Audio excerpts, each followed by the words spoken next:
Pura Pabean yang terletak di desa Banyupoh, Kecamatan Grogak, merupakan salah satu pura pesanakan di kawasan Pulaki.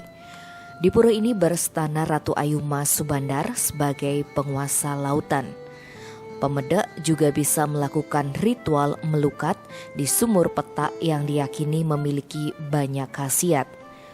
Pura yang posisinya persis di tepi pantai sebelah utara Pura Pulaki ini dibangun dengan konsep Tri Mandala.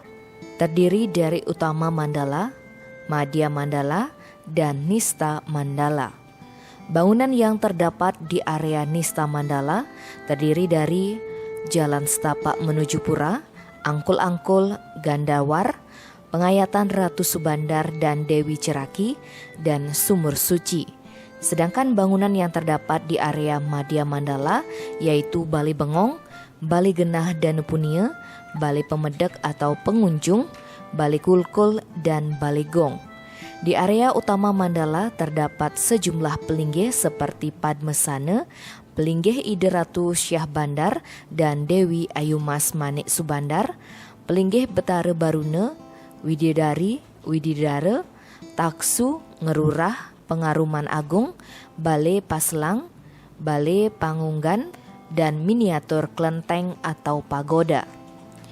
Klian Pengempon Pura Pulaki dan Pesanakan Jero Nyoman Bagiarte mengatakan, sebagai pesanakan Pura Pulaki, Pujo Wali dilaksanakan secara bersamaan dengan Pura Pulaki tepatnya pada Purnama Sasih Kapat. Pura Pabean ini juga menyimpan kisah sejarah, yakni sebagai tempat persinggahan atau sebagai pelabuhan bagi pelaut-pelaut dari etnis luar Bali beberapa abad lalu, utamanya dari Cina dan Eropa. Dalam perwujudannya, pura ini memasukkan unsur-unsur dalam agama Hindu Bali, Cina, Siwa Buddha, Tauk, dan Konghucu. Tak pelak, di pura ini juga sebagai simbol toleransi antar umat beragama. Menurut cerita turun-temurun masyarakat di sekitar Pura Pabean, keberadaan Pura Pabean diawali dengan kedatangan pedagang dari Madura yang dinahkodai oleh orang Cina.